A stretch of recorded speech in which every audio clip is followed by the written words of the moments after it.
السلام عليكم ورحمة الله وبركاته. بسم الله الرحمن الرحيم. الحمد لله رب العالمين والعاقبة للمتقين والصلاة والسلام على أشرف الأنبياء والمرسلين نبينا محمد وعلى آله وأصحابه ومن تبعهم بإحسان إلى يوم الدين. اللهم صل على محمد وعلى آل محمد كما صليت على إبراهيم وعلى آل إبراهيم إنك حميد مجيد. اللهم بارك على محمد وعلى آل محمد كما باركت على إبراهيم وعلى آل إبراهيم إنك حميد مجيد. கண்ணியத்துக்குரிய அல்லாஹ்வின் அடியார்களே, அல்லாஹ் ரப்புல் ஆலமீன் அவனுடைய மிகப்பெரிய அருளால் அல்லாஹ் ரப்புல் ஆலமீன் இந்த இடத்திலே ஒரு வித்தியாசமான சூழ்நிலையில் அல்லாஹ் என்னையும் உங்களையும் இந்த வகுப்பில் ஒன்று சேர்த்திருக்கிறான். அல்லாஹ் ரப்புல் ஆலமீன் இதன் மூலம் நம்முடைய மார்க்க கல்வியையும் அதிலிருந்து கிடைக்கக்கூடிய பலன்களையும் அல்லாஹ் அதிகப்படுத்துவானாக. இஹ்சானுடைய வகுப்பு அல்ஹம்துலில்லாஹ் பல வாரங்கள் எமக்கு மத்தியிலேயே அல்லாஹுடைய தூதர் முஹம்மது ரசூலுல்லாஹ் ஸல்லல்லாஹு அலைஹி வஸல்லம் அவர்கள் எமக்கு கடைபிடிக்குமாறு கூறிய அந்த இஹ்சானுடைய வகுப்பை பற்றி குர்ஆன் சுன்னாவுடைய விளக்க உரையின் அடிப்படையில் நாம் பார்த்தோம். இந்த நாள் இன்ஷா அல்லாஹ் இந்த வகுப்புடைய முடிவுரையாக இஹ்சானிலிருந்து நாம் நம்முடைய வாழ்க்கைக்கு எதை பாடமாக கற்றுக்கொள்ள வேண்டும், இந்த 15 வகுப்புகளும் எமக்கு சொல்லக்கூடிய பாடம் என்ன, அல்லாஹும் அல்லாஹுடைய தூதரும் எதை இஹ்சான் என்று எமக்கு தெளிவுபடுத்த விரும்புகிறார்கள், இந்த ஒட்டுமொத்த வகுப்பும் எமக்கு தரக்கூடிய பாடம் ஒன்றுதான். நன்றாக இந்த எல்லா வகுப்புகளையும் கவனித்தால் எமக்கு புரியும். இன்று முஸ்லிம்களில் பலர் எண்ணிக்கொண்டிருப்பதை போல தொழுகை மட்டும் சொர்க்கத்திற்கு அழைத்து செல்லும் ஒரு செயல் கிடையாது. ஜகாத்தை ஒருவர் கொடுப்பதால் மட்டும் அவர் சொர்க்கம் நுழைந்து விடுவார் என்பது கிடையாது. ஹஜ்ஜை ஒருவர் செய்வதால் மட்டும் அவர் சொர்க்கம் நுழைந்து விடுவார் என்று கிடையாது. எதையெல்லாம் நாம் மிகப்பெரிய அமல்களாக இந்த பூமியில் எண்ணிக்கொண்டிருக்கிறோமோ இந்த அமல்களால் மட்டும்தான் ஒரு முஸ்லிம் சொர்க்கம் நுழைய முடியும் என்பது கிடையாது. அல்லாஹ் ரப்புல் ஆலமீன் இந்த பூமியுடைய இந்த இஸ்லாமிய ஷரியத்துடைய அமைப்பை இரண்டாக அல்லாஹ் பிரிக்கிறான். ஒன்று தனக்கு அல்லாஹ் ரப்புல் ஆலமீன் அல்லாஹ்விற்கு செய்யக்கூடிய கடமைகள் என்று, இரண்டாவது அல்லாஹ் பிரிக்கிறான் படைப்புகளுக்கு நாம் செய்ய வேண்டிய கடமைகள். ஒரு மனிதன் இந்த இரண்டு கடமையிலும் சீரானால்தான் அவனுடைய பாதை சொர்க்கத்தை நோக்கி அழைத்து செல்லப்படும் என்பதுதான் இந்த இஹ்சானுடைய வகுப்பில் நாம் படித்த பாடம். அல்லாஹுடைய தூதர் ஸல்லல்லாஹு அலைஹி வஸல்லம் அவர்களிடத்திலே ஒரு நபித்தோழர் கேட்கிறார், அல்லாஹுடைய தூதரை, ஒரு பெண்மணி இருக்கிறார்கள், அந்த பெண் 5 நேர தொழுகையை நிறைவேற்றுகிறாள், ரமதானுடைய பகல் பொழுதில் நோன்பை நோக்கிறாள், அல்லாஹுடைய பாதையில் தான தர்மங்களை செய்கிறாள், இரவில் நின்று வணங்குகிறாள். இப்படிப்பட்ட இபாதத்தில் ஈடுபட்டு கொண்டிருக்கக்கூடிய பெண் ஒரே ஒரு காரியம் செய்கிறாள். அந்த பெண்ணுடைய அந்த காரியத்தால் அந்த பெண்ணுடைய நிலைமை என்னவாக மாறும்? தொழுகையை நிறைவேற்றக்கூடிய, இரவுடைய வணக்கத்தை நிறைவேற்றக்கூடிய, நோன்பு நோக்கக்கூடிய அந்த பெண் செய்யக்கூடிய ஒரே ஒரு காரியம், தன்னுடைய அண்டை வீட்டாருக்கு நோவினை செய்கிறார். ரசூலுல்லாஹி ஸல்லல்லாஹு அலைஹி வஸல்லம் சொன்னார்கள், அந்த பெண் இரவு நேர தொழுகையை தொழுதாலும் நோன்பை வைத்தாலும் என்ன காரியத்தை செய்து கொண்டிருந்தாலும் அண்டை வீட்டாருக்கு நோவினை செய்யும் காரணத்தால் சொன்னார்கள், லா கைர ஃபீஹா, அந்த பெண்ணிடத்தில் எந்த நன்மையும் கிடையாது, அந்த பெண் நரகத்தை சார்ந்தவள் என்று. சுப்ஹானல்லாஹ். அந்த தொழுகை என்ன பலன் கொடுத்தது? அந்த நோன்பு என்ன பலன் கொடுத்தது? அந்த பெண் செய்த தான தர்மங்கள் என்ன பலனை கொடுத்தது? அல்லாஹ்வுடைய தூதரிடத்தில் மறுபடியும் அந்த நபித்தோழர் கேட்கிறார், அல்லாஹ்வுடைய தூதரே, இன்னொரு பெண் இருக்கிறாள், கடமையான தொழுகையைத்தான் தொழுகிறாள், ரமதான் மாதத்திலே கடமையான நோன்புகளைத்தான் நோக்கிறாள், இந்த பெண்ணால் யாரும் இந்த பூமியில் தொல்லை கொடுக்கப்படுவதில்லை, யாரும் இந்த பெண்ணால் தொல்லையை அனுபவிப்பதில்லை. ரசூலுல்லாஹி ஸல்லல்லாஹு அலைஹி வஸல்லம் சொன்னார்கள், ஹிய மின் அஹ்லில் ஜன்னah, இந்த பெண் சொர்க்கத்தை சார்ந்தவள் என்று. இந்த ஹதீஸ் எதை உணர்த்துகிறது? சொர்க்கம் செல்லுவதற்கு 5 நேர தொழுகையை ஜமாஅத்தோடு தொழ வேண்டும், அல்ஹம்துலில்லாஹ். ஆனால் இது மட்டும் எம்மை சொர்க்கத்திலே அழைத்து செல்லக்கூடிய காரியம் கிடையாது. இஹ்சானுடைய அமல்களில் ஏராளம் இருக்கிறது. அதில் ஒன்றை ஒருவன் வேண்டுமென்றே விட்டுவிட்டாலும் அந்த அமல் அவனை நரகத்திலே அழைத்து செல்லக்கூடிய பாதையாக மாறிவிடும். இஹ்சான், இஹ்சானை பற்றி பல விளக்கங்களை நாம் பார்த்தோம். ஒரு செயலை அழகாக்குதல், முழுமையாக்குதல், எக்ஸலன்ஸ். அதை விட அழகாக அந்த செயலை யாரும் செய்ய முடியாதபடி ஒரு செயலை அலங்கரித்து செய்தல், எந்த ஒரு பிரதிபலனையும் எதிர்பார்க்காமல் ஒருவருக்கு உதவி செய்தல். இப்படி பல விளக்கங்களை இஹ்சானில் பார்த்தோம். ஆனால் பெரும்பான்மையான அறிஞர்கள் இஹ்சானுக்கு கொடுத்த ஒரு விளக்கத்தை இதுவரை நாம் பார்க்கவில்லை. அது என்ன விளக்கம்? இஹ்சான் என்பது, ஒரு மனிதன் தன் இஹ்சானுடைய குணத்தை தன்னிடத்திலே சுமந்து கொண்டிருக்கிறான் என்பதற்கு அடையாளம் என்னவென்றால், அவன் தன்னோடு இருக்கக்கூடிய சக மனிதர்களை நடத்த வேண்டும், அவர்களிடத்திலே பழக்கங்களை வைத்துக் கொள்ள வேண்டும், அவர்களிடத்திலே நடந்து கொள்வதற்கு முயற்சிக்க வேண்டும். அவன் அல்லாஹ்விடத்திலே அவனுக்கு அல்லாஹ் எப்படி நடந்து கொள்ள வேண்டும் என்று அவன் விரும்புகிறானோ அப்படி. மீண்டும் சொல்கிறேன், சக மனிதர்களோடு பழக்க வழக்கங்களை அமைத்துக் கொள்ள வேண்டும். அல்லாஹ் ரப்புல் ஆலமீன் அவனிடத்தில் எப்படி நடந்து கொள்ள வேண்டும் என்று அவன் விரும்புகிறானோ அப்படி. புரிவதற்காக, அல்லாஹ் ரப்புல் ஆலமீன் என் மீது கோபப்படுவதை நான் விரும்புவேனா? யாராவது விரும்புவோமா? விரும்ப மாட்டோம். அல்லாஹ் ரப்புல் ஆலமீன் நமக்கு தண்டனையை கொடுப்பதை நாம் விரும்புவோமா? விரும்ப மாட்டோம். இப்படி அல்லாஹ்விடத்திலிருந்து நாம் எதையெல்லாம் விரும்ப மாட்டோமோ, எதையெல்லாம் விரும்புகிறோமோ அதை மக்களுக்கு செயல்படுத்துதல், அதான் இஹ்சான். அல்லாஹ்வுடைய தூதர் ஸல்லல்லாஹு அலைஹி வஸல்லமுடைய ஹதீஸ்களை பார்த்தால் நமக்கு இது புரியும். அல்லாஹ்வுடைய தூதர் ஸல்லல்லாஹு அலைஹி வஸல்லம் சொன்னார்கள், வமன் கான ஃபி ஹாஜத்தி அஹீஹி கான அல்லாஹு ஃபி ஹாஜத்தி. யார் ஒருவன் தன் சகோதரனின் தேவையில் பங்கு கொள்கிறானோ அவனுடைய தேவையில் அல்லாஹ் பங்கு கொள்கிறான். இப்ப அல்லாஹ் என்னுடைய தேவையில் பங்கு கொள்ள வேண்டும் என்றால் நான் என்ன செய்ய வேண்டும்? என் சகோதரனுடைய தேவையில் பங்கு கொள்ள வேண்டும். ரசூலுல்லாஹி ஸல்லல்லாஹு அலைஹி வஸல்லம் சொன்னார்கள், எந்த ஒரு முஸ்லிம் தன் சகோதரனுடைய சிரமத்தை நீக்குகிறானோ அல்லாஹ் நாளை மறுமையில் அவனுடைய சிரமத்தை நீக்குகிறான். இது இஹ்சான். என்னிடத்திலே அல்லாஹ் எப்படி நடந்து கொள்ள வேண்டும் என்று நான் விரும்புகிறேனோ அப்படி நான் மக்களிடத்திலே நடந்து கொள்ளுதல். தேவையுடையவர்கள் இந்த பூமியில் பலர் இருப்பார்கள். சிலருக்கு காசுடைய தேவை இருக்கும், சிலருக்கு கண்ணீரை துடைக்கக்கூடிய தேவை இருக்கும், சிலருக்கு ஒரு தோள் தேவைப்படும், அவர் தன்னுடைய கவலையோடு தன் மீது சாய்வதற்கு. இப்படி எந்த வகையிலும் ஒரு முஸ்லிம் இன்னொரு முஸ்லிமுக்கு உதவி செய்தலை இஹ்சானாக அல்லாஹ் ரப்புல் ஆலமீன் உதவி செய்யக்கூடிய காரியமாக இந்த தீன் ஆக்குகிறது. யாரும் பிற சகோதரனுக்கு உதவி செய்வதிலிருந்து விலகவே முடியாது இந்த தீனில். ரசூலுல்லாஹி ஸல்லல்லாஹு அலைஹி வஸல்லம் சொன்னார்கள், அழகிய ஹதீஸ், உன்சுர் அஹாக வாலிமன் அவ் மத்லூமன். உன் சகோதரன் அநீதம் செய்யப்பட்டவனாக இருந்தாலும் அநீதம் செய்பவனாக இருந்தாலும் உதவி செய். சஹாபாக்களுக்கு ஆச்சரியம், யா ரசூலல்லாஹ், அநீதம் செய்யப்பட்டவனுக்கு உதவி செய்யலாம், அவன் பலகீனமாக இருப்பான், அநீதம் செய்யப்பட்டிருப்பான், அவனுக்கு உதவி செய்யலாம், நீதியை வாங்கி கொடுக்கலாம். ஆனால் அநீதம் செய்பவனுக்கு எப்படி உதவி செய்வது? ரசூலுல்லாஹி ஸல்லல்லாஹு அலைஹி வஸல்லம் அவர்கள் சொன்னார்கள், தஅஹுது ஃபௌக யதை. அவன் அநீதம் செய்யாமல் அவனுடைய கரத்தை பிடிப்பது அவனுக்கு நீ செய்யக்கூடிய உதவி என்று சொன்னார்கள். அல்லாஹு அக்பர். என்ன ஒரு தீன் பாருங்கள். அநீதம் செய்பவர்களை விட்டுவிடுங்கள், தண்டனையை மட்டும் அவர்களுக்கு கொடுங்கள் என்று இந்த தீன் சொல்லவில்லை. என்ன சொல்லுகிறது? அநீதம் செய்யப்பட்டவனுக்கு எப்படி நீ உதவி செய்கிறாயோ அதை விட அது போலவே அநீதம் யார் செய்கிறானோ அவனை அநீதம் செய்ய விடாமல் தடுப்பதும் உன் கடமை. இஹ்சான். ரசூலுல்லாஹி ஸல்லல்லாஹு அலைஹி வஸல்லம் அவர்கள் பல ஹதீஸில் நமக்கு சொன்னார்கள், இர்ஹமு மன் ஃபில் அர்த்.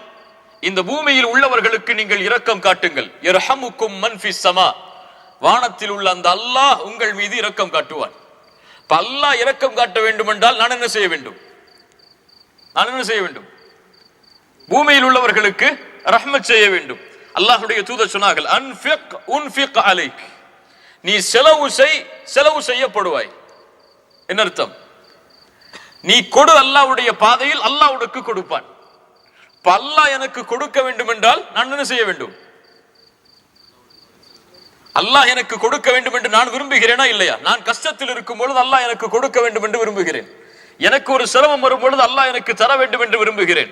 எனக்கு ஒரு கடன் இருக்கும் பொழுது அல்லாஹ் அதை தீர்க்க வேண்டும் என்று விரும்புகிறேன். நீ எப்படி அல்லாஹ் உன்னோடு நடந்து கொள்ள வேண்டும் என்று விரும்புகிறாயோ அது போன்று உன் சகோதரன் சிரமத்தில் இருந்தால் நீயும் அப்படி நடந்து கொள்.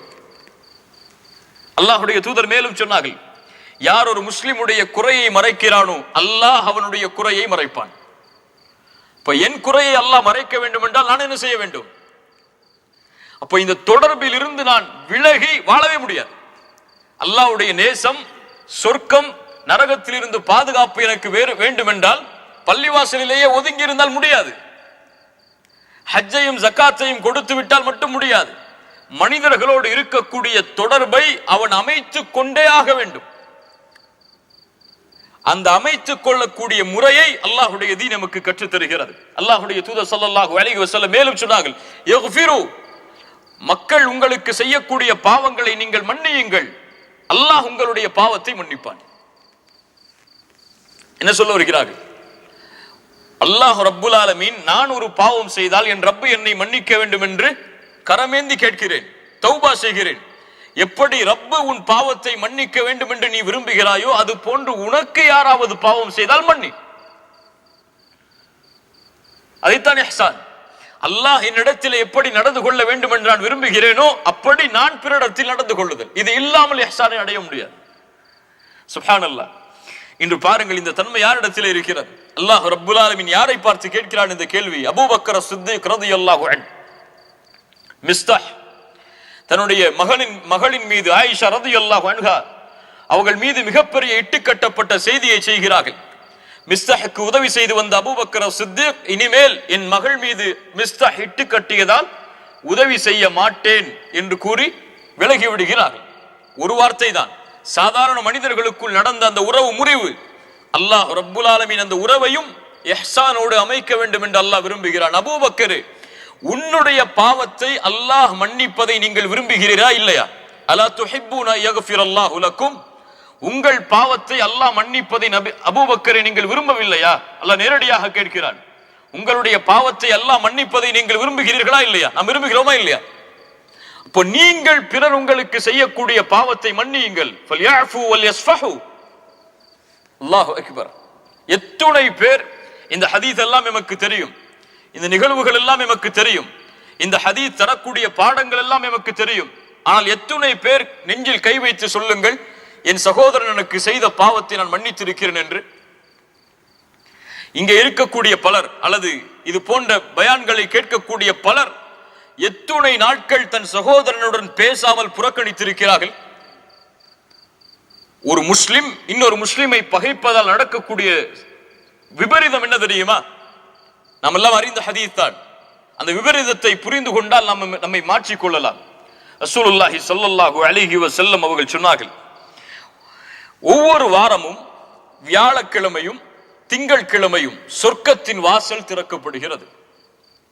அல்லாஹ் அந்த சொர்க்கத்தின் வாசலை திறக்கும் பொழுது இந்த பூமியில் அல்லாஹ்விற்கு இணை வைக்காமல் இருக்கக்கூடிய எல்லா அடியார்களுடைய பாவத்தையும் அல்லாஹ் மன்னிக்கிறான், இருவரை தவிர. ஷிர்க் செய்யாத எல்லாருடைய பாவமும் மன்னிக்கப்படுகிறது, ரெண்டே பேரை தவிர. அல்லாஹ் ரப்புல் ஆலமீன் சொல்லுவான், அன்திரு ஹதைனி ஹத்தா யஸ்தலிஹா, அந்த இருவரையும் நீங்கள் விட்டு விடுங்கள், அவர்கள் தங்களுக்குள் சமாதானமாகாதவரை. யார் அந்த இரண்டு பேர்? தங்களுக்குள் பகைக்காக, தங்களுடைய வெறுப்புக்காக ஒரு 3 நாளுக்கு மேல் தங்களுடைய உறவை முறித்தவர்கள். எதற்காகவா இருந்தாலும் சரி, அது என்ன காரணம் சொல்லப்பட்டாலும் சரி, காசு, பணம், குடும்ப சண்டை, என்னை ஏசினான், திட்டினான், அடித்தான், என்னை பற்றி புறம் பேசினான், என்னை பற்றி அவதூறு பரப்பினான், என் செல்வத்தை எடுத்து சென்றான், எதுவாக இருந்தாலும் சரி, 3 நாளுக்கு மேல் அவன் பகைத்தால் அல்லாஹ் ரப்புல் ஆலமீன் அந்த பாவங்கள் மன்னிக்கும் பொழுது அல்லாஹ் கூறுவான், இந்த இருவரையும் நீ விட்டு விடுங்கள் மலக்குகளே, இவர்கள் தங்களுக்குள் சமாதானம் ஆகாத வரை அல்லாஹ் இவர்களை மன்னிக்க மாட்டான்.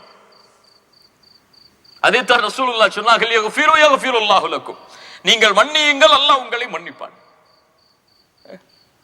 என்னங்க கேள்வி வரும்? நான் ஏன் அவனை மன்னிக்கணும்? நான் ஏன் மன்னிக்கணும்?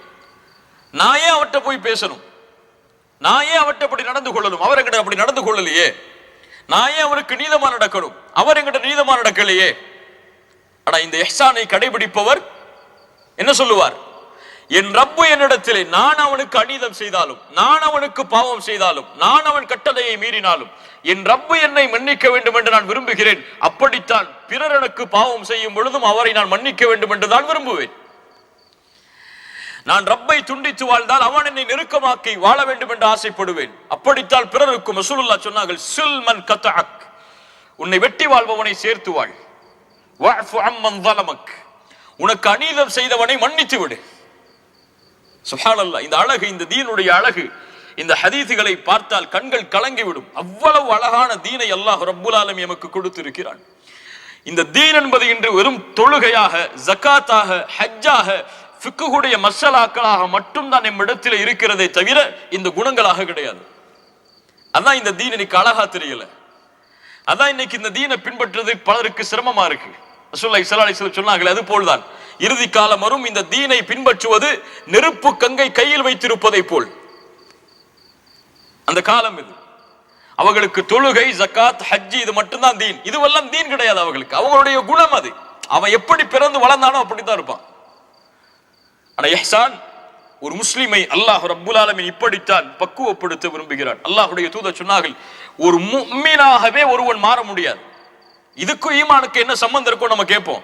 ஆனா அல்லாஹ்வுடைய தூதர் சொன்னார்கள், ஒருவன் முஃமினாகவே மாற முடியாது, அல்லாஹ்வை நம்பிக்கை கொண்டவனாகவே ஆகவே முடியாது, தனக்கு எதை விரும்புகிறானோ அதை தன் சகோதரனுக்கும் விரும்பாதவரை. என்ன அழகான ஹதீஸ் தெரியுமா இது?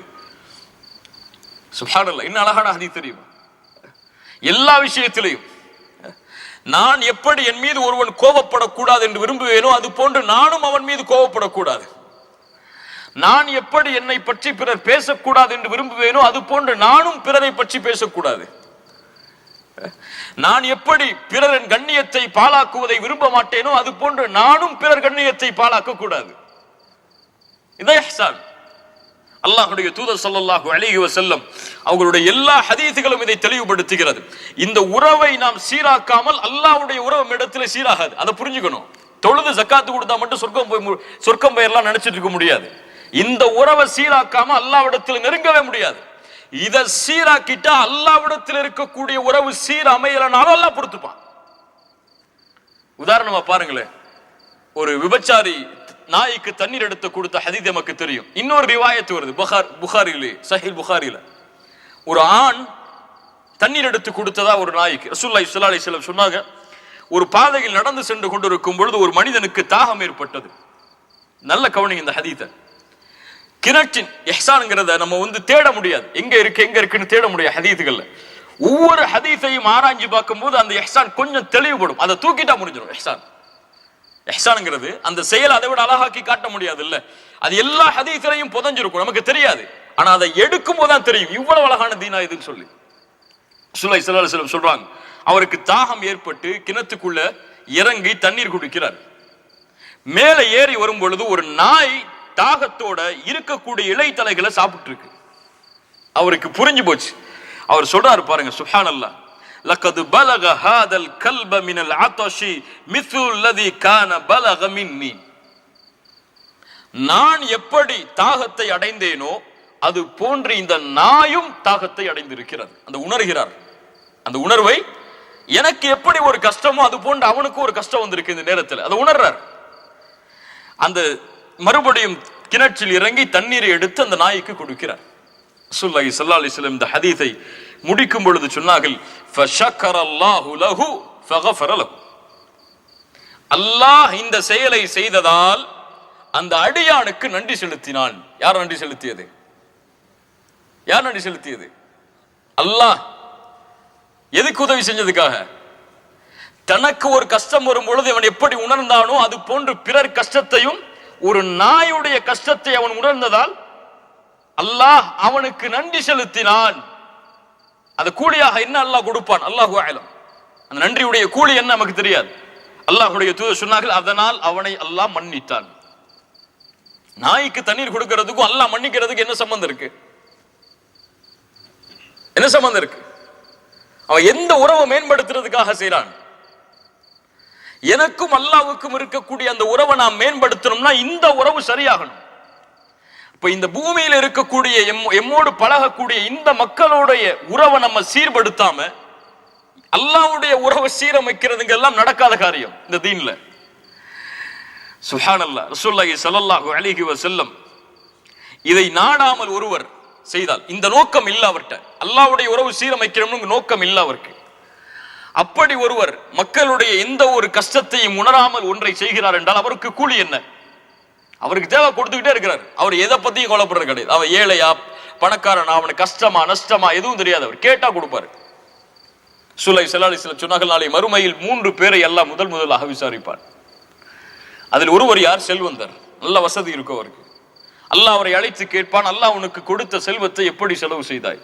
அவர் சொல்வார், யா அல்லாஹ் உன்னுடைய பாதையில் அள்ளி அள்ளி கொடுத்த, யாரெல்லாம் கேட்டு வந்தாங்களோ அவங்களுக்கெல்லாம் கொடுத்த.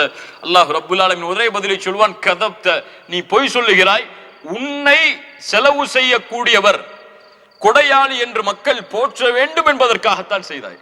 என்ன அங்க அல்லாஹ் சொல்லல, பிறர் கஷ்டத்துல இருக்காங்கிறதுக்காக நீ உதவி செய்யல. நீ எதுக்காக உதவி செஞ்சிருக்க? அந்த உறவு உனக்கு தேவையில்லை. அந்த கஷ்டத்துல இருக்கிறவனுக்கு உதவி செஞ்ச அல்லாஹ்வுடைய நெருக்கம் வேணுங்கிறது உனக்கு தேவை கிடையாது. அங்க உனக்கு தேவை நீ கொடுத்துக்கிட்டே இருக்கணும், உன்னை புகழணும் மக்கள். இப்ப இந்த ஒரு அடிப்படை, அந்த கான்செப்ட் அதுல இல்லதனால அல்லாஹ் ரப்புல் ஆலமீன் அந்த அமல்களை ஏற்றுக்கொள்வதில்லை. சுப்ஹானல்லாஹ். யோசிச்சு பாருங்க. அல்லாஹ் ரப்புல் ஆலமீன் இதை மேலும் மேலும் ஹதீஸ்களின் மூலமாக எமக்கு தெளிவுபடுத்துகிறான். நாளை மறுமையில் அல்லாஹ் ஒரு அடியானை கேட்பான், அடியானே, ஆதமின் மகனே, நான் பசியோடு வந்தேனே, ஏன் எனக்கு உணவளிக்கவில்லை? ஆதமின் மகனே, தாகத்தோடு நான் வந்தேனே, ஏன் எனக்கு தண்ணீர் கொடுக்கவில்லை? ஹதீஸை கவனிங்க. ஆதமுடைய மகனே, நான் நோயாளியாக இருந்தேனே, ஏன் என்னை நலம் விசாரிக்கவில்லை? அடியான் கேட்பான், யா அல்லாஹ், நீ எப்படி பசித்தவனாக இருக்க முடியும்? அல்லாஹ் சொல்லுவான், இந்த அடியான் பசியோடு உன்னிடத்திலே வந்தானே, அவனுக்கு நீ உணவு கொடுத்தாயா? அவனுக்கு உணவு கொடுத்திருந்தால் அதன் கூலியில் என்னை நீ பார்த்திருப்பாய். எங்க அல்லாஹ் கனெக்ஷன் கொண்டு வர்றான். தாகத்தோடு வந்தவன் தாகத்தை தீர்த்திருந்தால் அங்கே என்னை பார்த்திருப்பாய். நோயாளியை நலம் விசாரிக்க நீ சென்றிருந்தால் அங்கே என்னை பார்த்திருப்பாய். என்ன, இது இல்லாம அங்க போக முடியாது. நீ அல்லாஹ்வுடைய மார்க்கம் அதைத்தான், அதனால்தான் துறவரத்தை தடை செய்தது. ஒருவாள் மக்களோடையே இல்லாம தனியா போய் இபாதத் செஞ்சுட்டே வாழ்றாரு.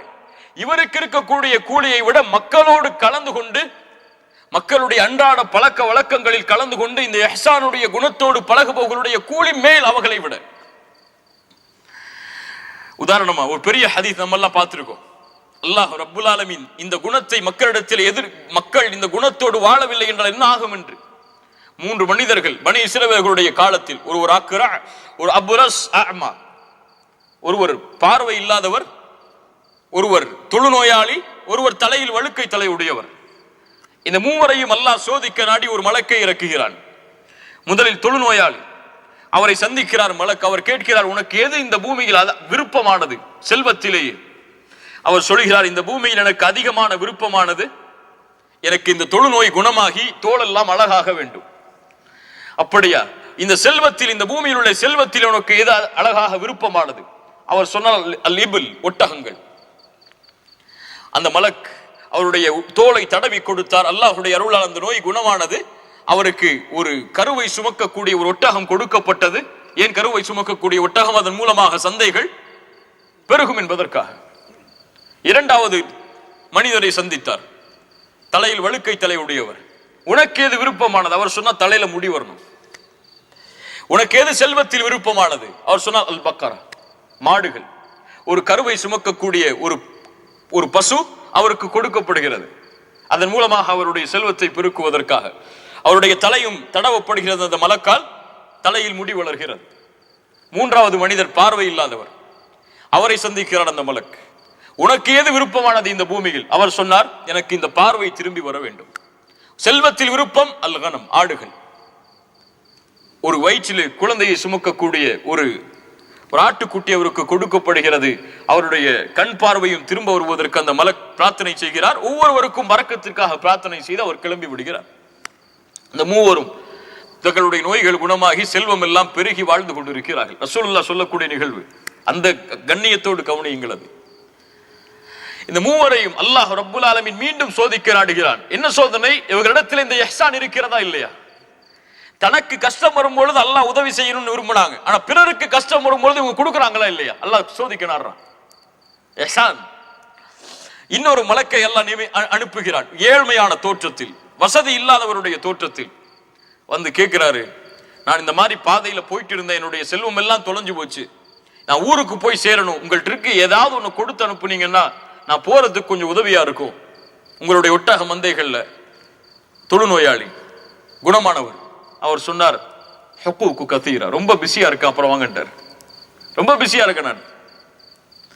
அவர் சொன்னார், அல்லாஹ் ரப்புல் ஆலமீன் நீ தொழுநோயாளியாக இருந்த பொழுது உன் நோயை குணப்படுத்தி அல்லாஹ் தானே உனக்கு இந்த செல்வத்தை கொடுத்தான். அவர் சொன்னார், அல்லாஹ் கொடுத்தானா? நான் பரம்பரையால, என் திறமையால, என் முயற்சியால, என் கல்வியால நான் சம்பாதிச்சது. அவர் சொன்னார், அந்த மலக், நீ சொல்வதில் நீ பொய்யனாக இருந்தால் அல்லாஹ் உன்னுடைய பழைய நிலைமைக்கே உன்னை திருப்பட்டும். இரண்டாவது மனிதர் யார்? தலையில் வழுக்கை தலையுடையவர். அவரிடத்தில் வருகிறார், இந்த மாதிரி எனக்கு தொலைஞ்சு போச்சு, நான் போறக்கூடிய வழியில எதையாவது உன்னுடைய மாட்டு மந்தையில் எதையாவது கொடுத்து உதவினா நான் போறது கொஞ்சம் உதவியா இருக்கும்.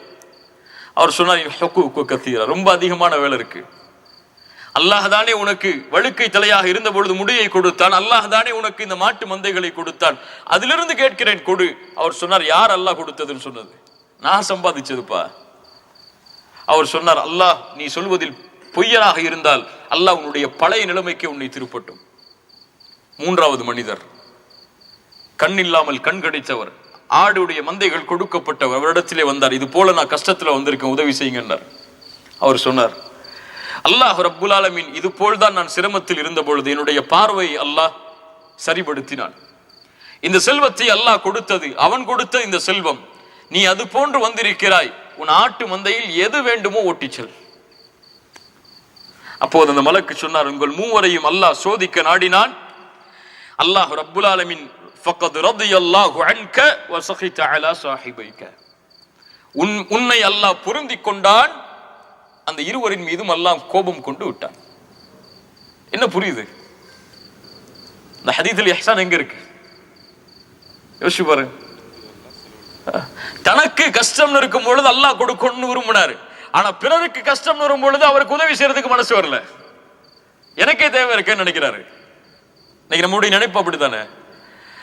நமக்கு கஷ்டம் இருக்கும் போது யாராவது 1000 தினார் கொடுத்தாங்கன்னா கொஞ்சம் உதவியா இருக்குன்னு நினைப்போம். ஒரு 500 தினார் தேவைக்காக ஒரு ஆள் வந்திருப்பார், நம்மள்ட்ட இருக்கும், இதை கொடுத்துட்டா நமக்கு இந்த மாச செலவுக்கு என்ன செய்வோம் யோசிச்சுட்டு இருப்போம். ஆனா அப்படி பிறர் நம்மகிட்ட நடந்து கொள்றதை நம்ம விரும்ப மாட்டோம். அப்படியே இல்லையா? சுப்ஹானல்லாஹ், அல்லாஹ்வுடைய தீன் நமக்கு கற்றுத் தருவதை பாருங்கள். இதான் இஹ்சான். ரசூலுல்லாஹி ஸல்லல்லாஹு அலைஹி வஸல்லம் இந்த குணத்தை இந்த சமூகம் முழுவதும் பின்பற்ற வேண்டும் என்று ஆசைப்பட்டார்கள்.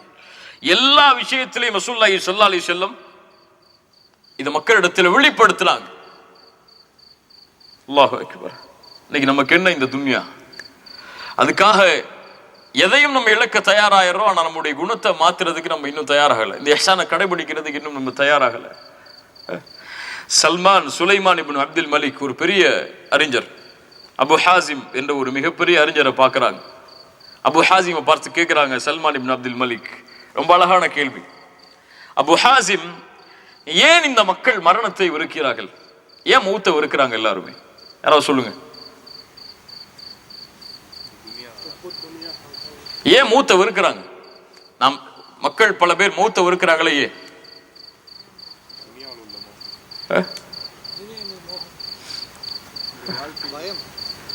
என்ன பயம்? அபு ஹாசிம் சொன்னார்கள், சுப்ஹானல்லாஹ், அழகான பதில். சுலைமான் இப்னு அப்துல் மலிக் அவர்களே, என்ன பதில் என்றால், இவங்க இந்த பூமியிலேயே எல்லாத்தையும் கொடுத்துட்டாங்க, மறுமைக்குன்னு எதுவுமே சேர்த்து வைக்கல, அழிச்சிட்டாங்க. மறுமைய அழிச்சிட்டாங்க. எல்லாரும் இந்த பூமியிலேயே எல்லா இன்வெஸ்ட்மெண்ட்டையும் பண்ணி வச்சுட்டாங்க. அவங்களுக்கு இதுதான் உலகம்னே வாழ்ந்துட்டு இருக்காங்க. எல்லாத்தையும் இங்கேதான் கொடுத்து வச்சிருக்காங்க. அப்படியா இல்லையா? எனக்கு என் ஊர்ல இன்வெஸ்ட் பண்ணி வீடு இருந்தா தானே ஊருக்கு போகணும்னு ஆசைப்படுவேன், இல்ல துபாயில தானே இருப்பேன் நான் கடைசி வரைக்கும். அப்படியா இல்லையா? இப்ப என்னோட இன்வெஸ்ட்மெண்ட் எல்லாம் இங்க இருக்கு, அங்க இல்ல. அதனாலதான் அங்க எதுவுமே இல்ல அவங்களுக்கு, அதனால போறதுக்கு இருக்கிறாங்க. அவங்க யாருக்கு சொர்க்கம் அலங்கரிக்கப்பட்டிருக்கோ, யாருக்கு சொர்க்கத்துல இன்வெஸ்ட்மெண்ட் இருக்கோ, யாருக்கு சொர்க்கத்துல மாளிகை இருக்கோ, யாருக்கு சொர்க்கத்துல தோட்டங்கள் இருக்கோ, யாருக்கு சொர்க்கத்துல வசிப்பிடங்கள் இருக்கோ, அவன் எங்க போக ஆசைப்படுவான்? எங்க போக ஆசைப்படுவான்? ஃபிரௌனுடைய மனைவி என்ன ஆசைப்பட்டாங்க? இந்த ஃபிரௌன் துரத்திட்டான், யா அல்லாஹ் எனக்கு இன்னொரு மாளிகையை பூமியில கொடுன்னு கேட்கல, ரப்பி பின்னி லிஇந்தக பைத்தன் ஃபில் ஜன்னா, சொர்க்கத்துல ஒரு மாளிகை கூடிய அல்லான்னு கேட்டாங்க. அங்க தயாரிப்பு இருந்துச்சு அவங்களுக்கு. சஹாபாக்கள் எல்லாம் அதுக்கு போகணும் போகணும்னு ஆசைப்பட்டாங்களா? ஏன்? உஹதுடைய போர்க்களம். ஒரு நபித்தோழர் பேரித்தம்பழம் சாப்பிட்டு கொண்டிருக்கார். ரசூலுல்லாஹி ஸல்லல்லாஹு அலைஹி வஸல்லம் சொன்னாங்க, கூமு இலல் ஜன்னா, சொர்க்கத்திற்காக எழுந்திருங்கள். பத்ருடைய போர்க்களம். கூமு இலல் ஜன்னா, சொர்க்கத்திற்காக எழுந்திருங்கள். அதனுடைய விசாலம் வானம் பூமிகளை வியாபித்திருக்கிறது. பஹ் பஹ் அப்படிங்கிறார் அவர். சொன்னாங்க, ஏன் இப்படி செய்யற தோழரே? யா ரசூலல்லாஹ், அங்க போகணும்னு ஆசை இருக்கு எனக்கு, அதனுடைய தோழராக மாற வேண்டும்னு ஆசை இருக்குன்னாங்க. ரசூலுல்லாஹி ஸல்லல்லாஹு அலைஹி வஸல்லம் சொன்னாங்க, ஃபஇன்னக மின் அஹ்லிஹா, நீ அதை சார்ந்தவன் தான்ப்பா. அப்ப அந்த சஹாபி ஒரு வார்த்தை சொன்னார், பேரித்தம்பழம் சாப்பிட்டு அவங்க மறுமையில் இன்வெஸ்ட் பண்ணவங்க எல்லாத்தையும் சொன்னாரு, இந்த பேரித்தம்பழம் சாப்பிட்டு முடிக்கும் நேரத்திற்கு கூட சொர்க்கம் நற்செய்தி சொல்லப்பட்டதற்கு பிறகு இந்த பூமியில வாழ்றதுக்கு நான் இருக்கிறேன்னாரு. அது எனக்கு ரொம்ப தூரமா இருக்குன்னாரு. அந்த பேரித்தம்பழம் சாப்பிட்டு முடிக்கிற நேரம் கூட, ஏன் எனக்கு அங்க இருக்குப்பா உலகம், அதான் உண்மையான உலகம். அதை நினைச்சாங்க, தங்களுடைய வாழ்க்கையை மாத்தினாங்க. அவங்களுடைய வாழ்க்கை ஏதோ பள்ளியில 5 வக்து தொழுதுட்டு ஜக்காத்து கொடுத்துட்டு ஹஜ் செஞ்சுட்டு ஏதாவது தாவா பயான்கள் நிகழ்ச்சிகளை அரேஞ்ச் பண்ணிட்டு போறது கிடையாது. அல்லாஹ் ரப்புல் ஆலமீன் அவர்களை ரலியல்லாஹு அன்ஹும் வரது அன் என்று அல்லாஹ் தேர்ந்தெடுத்தது. ரசூலுடைய கண்ணியத்தை அல்லாஹ் உயர்த்தியதற்கு அல்லாஹ் காரணம் சொல்கிறார், நபியே, உங்களிடத்திலே கடுகடுப்பான குணமோ, கோபப்படக்கூடிய கடுகடுப்பான விரோத குணமோ உங்களிடத்திலே இருந்திருந்தால் இந்த மக்கள் உங்களை விட்டு விரண்டு ஓடி இருப்பார்கள். சஹாபாக்களை பார்த்து அல்லாஹ் சொல்றான். ஸல்லல்லாஹு அலைஹி வஸல்லம் காஃபிர்கள் அடையாளம் காட்டும் பொழுது எப்படி அடையாளம் காட்டினாங்க? அவங்களுடைய குணத்தில் ஏதாவது மாறுதல் சொன்னாங்களா? கிடையாது. ஆனா இன்னைக்கு முஸ்லிம் நல்ல தாடி வச்சிருப்பாரு, நல்ல அவர் கரண்டைக்கு மேல ஆடை உடுத்திருப்பாரு, 5 வக்து கரெக்டா தொழுவாரு, ஆனா வியாபாரத்துல மோசடி செய்வார், கொடுக்கல் வாங்கல்ல ஏமாத்துவார். முஸ்லிம்களுடைய நிலைமை இன்னைக்கு. ஆனா அவர் பிறர் தனக்கு செய்யறதை விரும்ப மாட்டார். அப்படியே இல்லையா? என்ன யாராவது ஏமாத்துற விரும்புவோம், என் காசை எடுத்துட்டு யாராவது ஓடி போறது விரும்புவோனா? ஆனா அவர் காசு எடுத்துட்டு வச்சுட்டு எப்போ வேணாலும் தருவார் அவர். சுப்ஹானல்லாஹ்.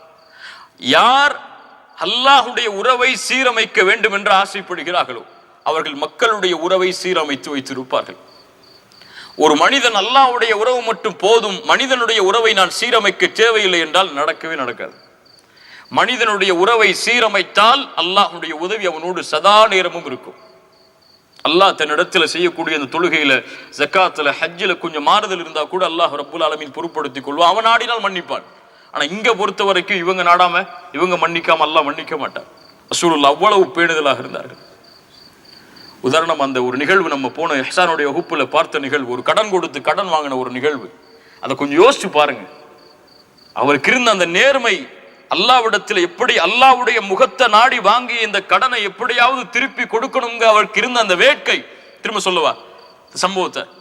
கடல் கடந்து போய் ஒரு ஆள் கடன் வாங்குறாரு, 1000 தீனார். யாருன்னே தெரியாது அவருக்கு, கடன் கொடுப்பவருக்கு.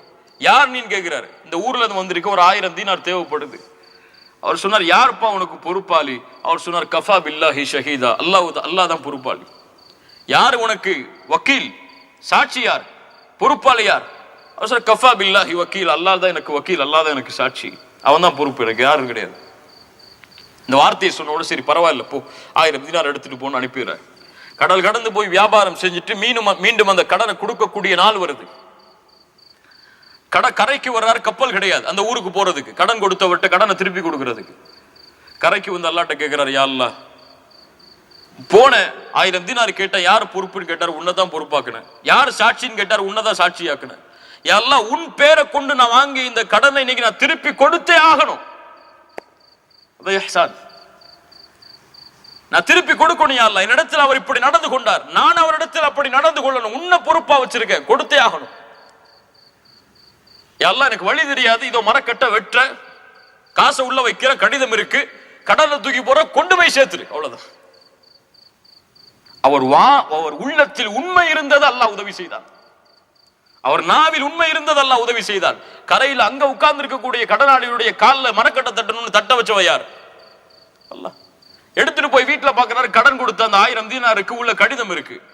மறுநாள் அவர் இஹ்சான பாருங்க, அவர் மறுபடியும் 1000 தீனார் எடுத்துட்டு வந்து கடன் கொடுத்தவர்கிட்ட, உங்களுடைய கடன் திருப்பி கொடுக்கப்பட்டுச்சா இல்லையான்னு தெரியல, இதை வச்சுக்கோங்கிறார். அவர் மறைச்சிருக்கலாம். அவர் என்ன சொன்னார்? சுப்ஹானல்லாஹ். நேத்தே வந்துருச்சு, அல்லாஹ் உன்னுடைய கடை திருப்பி கொடுத்துட்டான், எடுத்துட்டு போ இந்த 1000 தினார. இஹ்சான். அந்த கல்புல அல்லாஹ்வுக்காக, அல்லாஹ்வுடைய முகத்தை நாடி, அல்லாஹ்வுடைய திருப்தியை நாடி இந்த உறவை நான் சீரமைக்கிறேன் என்ற எண்ணம் இருந்தால் அல்லாஹ் சீராக்குவான். இந்த எண்ணம் இல்ல அப்படின்னா அல்லாஹ் சீராக்க மாட்டான். இந்த உறுதி, உண்மையை சொல், அல்லாஹ் உன்னோடு உண்மையாக நடந்து கொள்வான். நீதமாக இரு, அல்லாஹ் உன்னோடு நீதமாக நடந்து கொள்வான். பிறர் கஷ்டத்திலே பங்கு கொள், அல்லாஹ் உன் கஷ்டத்திலே பங்கு கொள்வான். இதான் தீன். பிறருக்கு உதவி செய், அல்லாஹ் உனக்கு உதவி செய்வான். பிறர் குறையை மறை, அல்லாஹ் உன் குறையை மறைப்பான். பிறரை பற்றி பேசும் பொழுது தடுத்து நிறுத்து, உன்னை பற்றி பேசும் பொழுது அல்லாஹ் தடுத்து நிறுத்துவான். அல்லாஹ் அக்பர். என்ன ஒரு தீன்ல அல்லாஹ் நம்மளை பிறக்க வச்சிருக்கான் பாருங்க. எப்படிப்பட்ட போதனைகளை ரசூலுல்லாஹி ஸல்லல்லாஹு அலைஹி வஸல்லம் அவர்கள் மூலமா கொடுக்க வச்சிருக்கான் பாருங்க. சஹாபாக்கள் இந்த குணத்தை ஏந்தி வாழ்ந்ததால் தான், ரசூலுல்லாஹ் இந்த குணத்தை ஏந்தி வாழ்ந்ததால் தான் எல்லா சஹாபாக்களும் ரசூலுல்லாஹ்வோட நெருக்கமாகணும்னு ஆசைப்பட்டாங்க. எல்லா சஹாபாக்களும் என்ன நினைப்பாங்க, ரசூலுல்லாஹ் என்னத்தான் அதிகமா நேசிக்கிறேன்னு நினைப்பாங்க. ரசூலுல்லாஹ்வுடைய பழக்கம் எப்படி இருந்திருக்கு, ஒவ்வொருத்தட்டையும் அங்க ஏற்ற தளவுலாம் கிடையாது. அவர் ரசூலுல்லாஹ்ட்ட பழகினா ரசூலுல்லாஹ் அவர் நினைப்பார் ரசூலுல்லாஹ் ஏன் மேலதான் ரொம்ப பாசம் வச்சிருக்காங்கன்னு சொல்லி. இன்னொரு நபித்தோழர் பழகினா அந்த நபித்தோழர் நினைப்பார் ரசூலுல்லாஹ் ஏன் மேலதான் பாசம் வச்சிருக்காங்கன்னு சொல்லி. அம்ர் இப்னு ஆஸ் ரலியல்லாஹு அன்ஹு ரசூலுல்லாஹ்ட்ட வராங்க, யா ரசூலல்லாஹ் இந்த பூமியில் மனிதர்களில் உங்களுக்கு விருப்பமானவர் யார்? அவர் நினைக்கிறாரு அந்த ஹதீஸ் சொல்லும்போது நான் தான் ரசூலுல்லாஹ் சொல்லணும். சொன்னாங்க ஆயிஷா. யா ரசூலுல்லாஹ் அடுத்து யார்? ஆண்கள் யார்? நான் தானே. அபூஹா அவர்களுடைய தந்தை, ஆயிஷா அவர்களுடைய தந்தை. அல்லாஹ்வுடைய தூதரை அடுத்து யார்? உமர். அம்ரு அப்படின்னு சொன்னாங்க, இனிமேல் நான் கேட்க மாட்டேன். ரசூலுல்லாஹ் என் பேரை சொல்லணும்ல கவலையாயிரும். இப்ப இந்த குணம் ரசூலுல்லாஹ்ட்ட இருந்துச்சு. அதனாலதான் அந்த மக்கள் அவர்களை சேர்ந்தே இருந்தாங்க, அந்த மக்கள் அவங்களோட நெருங்கி இருந்தாங்க. இந்த குணத்திலிருந்து தாவா செய்யறவங்க விலகி இருந்தா அவங்களோட மக்கள் சேர்ந்து இருக்க மாட்டாங்க. இதுதான் நமக்கு இங்க தேவையான அறிவுரை. அல்லாஹ் கொடுத்திருக்கக்கூடிய இந்த மக்கள் அமானிதமா எமக்கு அல்லாஹ் ரப்புல் ஆலமீன் கொடுத்திருக்கக்கூடிய மக்கள் எம் இடத்தில் இருக்கணும்னு சொன்னா நம்மள முதல்ல சீராக்கணும். தாவால ஒரு தாஇ ஆலிம் இவர் வேறு, ஒரு தாஇ ஆலிம் அக்லாக் உள்ளவர் இவர் வேறு. யார்ட்ட அல்லாஹ் ரப்புல் ஆலமீன் மக்களை கொண்டு போவான்? தாஇ ஆலிம் அக்லாக் யார்ட்ட இருக்கோ அவர்ட்ட தான். ஒரு இல்மு வச்சிருக்காரு, தாவா செய்யறாரு, அக்லாக் இல்ல, அல்லாஹ் அவரை ஒதுக்கிடுவான் களத்தை விட்டு. எல்லாருக்கும் நான் அல்லாஹ்வுடைய பாதையில இருக்கேன், பணி செய்யறேன், முயற்சி செய்யறேன், வேர்வை சிந்த உழைக்கிறேன், என்னிடத்துல குணம் இல்லைன்னு சொன்னா அல்லாஹ் ஏத்துக்க மாட்டான். எனக்கு எப்படி மக்கள் நடந்துக்கணும்னு விரும்புறோம், நான் அப்படி நடந்து கொள்ளலன்னா மக்கள் அல்லாஹ் ரப்புல் ஆலமீன் விரும்ப மாட்டாங்க. இப்ப இந்த மக்களை எம்மிடத்தில் நாம் கொண்டு வர வேண்டும் என்றால், இந்த மக்களை அல்லாஹ் கொடுத்த இந்த அமானிதத்தை இந்த தாவாவோடு நாம் இணைத்து வைத்திருக்க வேண்டும் என்றால் நம்முடைய குணங்களை முதல்ல சீரமைக்கணும். இந்த இஹ்சானை இந்த குணத்துல நம்ம ஆக்கி இந்த மக்கள் அல்லாஹ்வுடைய தீனின் பக்கம் அழைச்சா ஒட்டுமொத்த உலகமும் இதை நோக்கி வரும். ரசூலுல்லாஹி ஸல்லல்லாஹு அலைஹி வஸல்லம் இவ்வளவு பெரிய நபிங்க, அல்லாஹ்வின் புறத்திலிருந்து அழைப்பு பணி செய்யுங்க நபியேன்னு அல்லாஹ் கட்டளையிட்டதற்கு பிறகு யாரையெல்லாம் பார்த்தாங்க? ஒரு யூத சிறுவன் நோய்வாய்ப்பட்டு கிடக்கிறான். ரசூலுல்லாஹ்வுக்கு அந்த அல்லாஹ்விடத்திலிருந்து கிடைக்கக்கூடிய அந்த கூலி கிடைக்கணும், இந்த மனிதர்களுக்கு நான் செய்யக்கூடிய உதவினாலங்கிற அந்த ஏக்கத்தை பாருங்க. ஒரு யூத சிறுவன் தனக்கு பணிவிடை செஞ்சாங்கிற காரணத்துக்காக நோய்வாய்ப்பட்டிருக்கான்னு தெரிஞ்ச சொல்ல உள்ள போறாங்க. மாப்பா பக்கத்துல நிக்கிறாரு, அந்த யூத சிறுவன் படுத்திருக்கான் நோய்வாய்ப்பட்டு. ரசூலுல்லாஹி ஸல்லல்லாஹு அலைஹி வஸல்லம் அவன் நிலைமையை பார்த்தோன்னா புரிஞ்சுக்கிட்டாங்க, இவர் மௌத்தாக போறாரு, சிறுவன் மௌத்தாக போறாரு. ரசூலுல்லாஹ் சொன்னாங்க அஸ்லிம், இஸ்லாமை ஏற்றுக்கொள். அந்த புள்ள வாப்பாவை பார்த்துச்சு. அந்த யூதன் சொன்னான், தெரியுமா அவர்களுக்கு இஸ்லாம் தான் உண்மையான மார்க்கம் என்று. அத்தி அபுல் காசிம், அபுல் காசிமுக்கு கட்டுப்படு புள்ளையனர். அந்த குழந்தை லா இலாஹ இல்லல்லாஹ்வை மொழிந்தது. ரசூலுல்லாஹி ஸல்லல்லாஹு அலைஹி வஸல்லம் வீட்டுல இருந்து வெளியே வரும்போது என்ன சொன்னாங்க தெரியுமா? ஒரு நபி தானே, அழைப்பு பணி செஞ்சாச்சு, அல்லாஹ் கூலி கொடுத்துருவான்னு போயிருக்கலாமே. என்ன சொன்னாங்க? அல்ஹம்துலில்லாஹி அல்லதி அன்கதஹு மினன் நார், அல்லாஹ்விற்கு எல்லா புகழும் உரித்தாகட்டும், ஒரு உயிரை நரக நெருப்பிலிருந்து நான் பாதுகாத்து விட்டேன். அந்த ஏக்கம் அதுதான் அவங்கள மேல கொண்டு போச்சு. ஒரு உஹதுடைய களத்துக்கு நடந்து பத்ருடைய களத்துக்கு நடந்து போகும்போது ரசூலுல்லாஹி ஸல்லல்லாஹு அலைஹி வஸல்லம் அபூ லுபாபா அலி இப்னு அபி தாலிபுக்கு தோழரா மாறுறாங்க ஒட்டகத்துல. அல்லாஹ்வுடைய தூதர் ஸல்லல்லாஹு அலைஹி வஸல்லம் ஒட்டகத்துல நடந்து போறாங்க. அடுத்து ஒரு வாய்ப்பு வரும், அங்க அபூ லுபாபாவோ அலியோ ஏறணும். ஆனா அலி மபி லுபாபான்னு சொன்னாங்க, யா ரசூலல்லாஹ் நீங்க நடந்து வரும்போது நாங்க மேலே ஏறி போக முடியாது. ரசூலுல்லாஹ் சொன்ன வார்த்தையை கவனிங்க, உங்களை விட நான் பலசாலி, வயசுல கூண்ணவன் நான் உங்களை விட. அபு லுபாபா அலி நீங்க சின்ன பசங்க, நான் உங்களை விட வயசுல கூண்ணவன் தான், சக்தி உள்ளவன் தான். ஆனா உங்களுக்கு கிடைக்கக்கூடிய கூலியை விட்டு நான் தேவையற்றவன் கிடையாது. நடந்து போறதால உங்களுக்கு என்ன கூலி கிடைக்குமோ அந்த கூலி எனக்கும் வேணும். ஸல்லல்லாஹு அலைஹி வஸல்லம் உடைய இந்த ஏக்கம் இஹ்சானோடு இந்த முறைதான் அவர்களை இந்த பூமியில் உஸ்வத்துன் ஹஸனா, அல்லாஹ்வால் நபியாக ஹபீபாக உஸ்வத்துன் ஹஸனாவாக எமக்கு அடையாளம் காட்டியது. இப்போ இந்த தூதருடைய இந்த குணங்களை நம்முடைய வாழ்வில் ஏந்தி இந்த இஹ்சானை நாம் கடைபிடித்தால் தான், அதான் சிம்பிளா சொல்ல போனா இஹ்சான் இதுதான். எங்கிட்ட எப்படி அல்லாஹ் நடந்துக்கணும்னு நான் நினைக்கிறேனோ அப்படி நான் மக்கள்கிட்ட நடக்கணும். இஹ்சான் என்னன்னு கேட்டா இதை சொன்னா போதும். அன் தஅபுதல்லாஹ கஅன்னக தரா ஃபஇன் லம் தகுன் தராஹு ஃபஇன்னஹு யராக. அல்லாஹ்வை நீங்கள் பார்ப்பதை போன்று வணங்குங்கள், அவன் உங்களை பார்க்காவிட்டாலும் நீங்கள் அவனை பார்க்காவிட்டாலும் அவன் உங்களை பார்த்து கொண்டிருக்கிறான் என்ற எண்ணத்தோடு. இஹ்சானுக்கு விளக்கம், அல்லாஹ் என்னிடத்திலே எப்படி நடந்து கொள்ள வேண்டும் என்று நான் விரும்புகிறேனோ அப்படி அல்லாஹ் என்னை பார்க்கும் பொழுது நான் மக்களிடத்திலே நடந்து கொள்ள வேண்டும். என்னால அல்லாஹ்வை பார்க்க முடியாது, அவனுடைய அடியார்களைத்தான் பார்க்க முடியும். அந்த அடியார்களுக்கு நான் என்னுடைய வாழ்வை பலனுள்ளதாக ஆக்கி அல்லாஹுடைய நெருக்கத்தை பெறுவதற்கு முயற்சிப்பேன். இதான் ரசூலுல்லாஹி ஸல்லல்லாஹு அலைஹி வஸல்லம் இந்த முஸ்லிம் சமூகத்திற்கு கொடுத்த மிகப்பெரிய அமானிதம். இதை பாழாக்கின காரணத்தால தான் இன்னைக்கு முஸ்லிம் சமூகம்னு சொன்னாலே விருப்புகளும் வதந்திகளும் குரோதங்களும் ஏற்படுத்தப்படுகிறது. இந்த அழகை நம்ம மறைச்சு வச்சிருக்கிறதுனால நம்முடைய வாழ்க்கையில இல்ல. தொழுகையும் தாடியும் ஜக்காத்தும் ஹஜ்ஜும் மட்டும்தான் வாழ்க்கையில இருக்கே தவிர இதுவெல்லாம் நம்முடைய வாழ்க்கையில வெளிப்படுறது ரொம்ப கஷ்டமா இருக்கு. வீட்டுக்கு போனாலே தெரிஞ்சிடும் நம்ம யாருன்னு, அப்படியே இல்லையா? மனைவிட்டு போனா தெரிஞ்சிடும் நம்ம யாருன்னு சொல்லி. பிள்ளைகள்ட்ட நடந்துக்கிற முறை தெரியும், ஆபீஸ்ல நடந்துக்கிற முறை தெரியும், நம்முடைய வேலை ஆட்கிட்ட நடந்துக்கிற முறை தெரியும். அது யார் நம்மளை அடையாளம் காட்டினோம், நான் யார், எந்த வாழ்க்கையை பின்பற்றுகிறேன், யாரை தூதராக ஏற்று நடைமுறைப்படுத்துகிறேன் என்று. இப்ப எல்லாருக்கும் இந்த பலகீனம் இருக்கு. அதை மாற்றிக் கொள்றதுக்காகத்தான் இவ்வளவு முயற்சிகள். அல்லாஹ் ரப்புல் ஆலமீன் இந்த கல்வியை புரிய வைக்கிறோம். இஹ்சான் மிகப்பெரிய ஒரு பாடம், மிகப்பெரிய பாடம். இந்த இஹ்சானை பத்தி இந்த வகுப்பு ஆரம்பிக்கிறதுக்கு முன்னாடி கூட பெரும்பான்மையான இவ்வளவு விளக்கங்கள் எனக்கு தெரியாது. ரஃபீகாக்கா அல்லாஹ் ரப்புல் ஆலமீன் அவர்களுக்கு அருள் செய்யட்டும், அல்லாஹ் அவர்களுக்கு சிறந்த கூலிகளை கொடுக்கட்டும். அவங்க தான் இந்த ஆர்வத்தை ஏற்படுத்தினாங்க. இப்படி நம்ம இந்த விஷயத்தை கொண்டு போகணும் இந்த தலைப்பு கீழேன்னு சொல்லி. அதுக்கப்புறம் இந்த இஹ்சானுடைய வகுப்புகளை படிக்க ஆரம்பிக்கும் போது ஒவ்வொரு ஹதீஸ்லையும் தெரியக்கூடிய ஒரு சின்ன விஷயம், சுப்ஹானல்லாஹ், அவ்வளவு அழகான விஷயம். இந்த உதாரணமா அந்த குகை மூடுது, 3 பேர் உள்ள இருக்கிறாங்க. அது நம்ம பெருசா அந்த சம்பவத்தை பார்க்கறது இல்லை, ஆனா அந்த வார்த்தைகளை கவனிச்சு அதுல இஹ்சான் ரசூலுல்லாஹ் சொல்லி கொடுக்குறாங்க. அந்த பிள்ளை பாலை கஷ்டப்பட்டு சம்பாதிச்சுட்டு வர்றாரு. பாப்பம்மா சாப்பிடாம அவரு பிள்ளைகளுக்கும் மனைவிக்கும் கொடுக்க மாட்டாரு. வந்து அந்த வாப்பம்மா பக்கத்துல உட்கார்றாரு. அதை விட யார் செய்ய முடியும் அந்த அழக? வந்து உட்கார்ந்து அவர் சொல்றாரு, என் தந்தை தாயுடைய உறக்கத்தில் இருந்து அவர்களை நான் எழுப்பி இந்த உணவை கொடுப்பதற்கு நான் வெறுத்தேன். அது அவர்களுடைய உறக்கத்தை டிஸ்டர்ப் பண்றத கூட நான் வந்து ஒரு வெறுப்பான காரியமா நான் நினைச்சேன். அவங்க எழுந்ததுக்கு பிறகு அவர்கள் குடித்து முடித்ததற்கு பிறகுதான் மக்கள்கிட்ட கொடுத்த. என்ன இஹ்சான் இது? இது எங்க நம்ம மக்களுக்கு சொல்லியிருக்கோம்? எப்படி எங்க நம்முடைய வாழ்க்கையில இதை நடைமுறைப்படுத்தி இருக்கோம்? சில மனைவிகளோடு நடந்து கொள்ள முறை, பிள்ளைகளோடு நடந்து கொண்ட முறை, நண்பர்களோடு நடந்து கொள்ள முறை, இப்படி இஹ்சானை படுத்தி பேச ஆரம்பிச்சா சுப்ஹானல்லாஹ் ரசூலுல்லாஹ்வுடைய ஒட்டுமொத்த வாழ்க்கையிலும் ஒவ்வொரு நிமிடத்திலையும் எடுத்துக்கொண்டே இருக்கலாம். இது இஹ்சான், இது இஹ்சான், இது இஹ்சான் சொல்லி. அல்ஹம்துலில்லாஹ், நம்மளால முடிந்த அளவு இந்த கல்வியை கற்றோம். அல்லாஹ் ரப்புல் ஆலமீன் இதன் மூலமாக நம்முடைய வாழ்வை மாற்றுவதற்கு அல்லாஹ் உதவி செய்யட்டும். ஜஸாக்குமுல்லாஹு கைரன், பாரக்கல்லாஹு லக்கும். அகூலு கௌலி ஹாதா அஸ்தக்ஃபிருல்லாஹ் லி வ லக்கும். அஸ்ஸலாமு அலைக்கும் வரஹ்மத்துல்லாஹி வபரகாத்துஹு.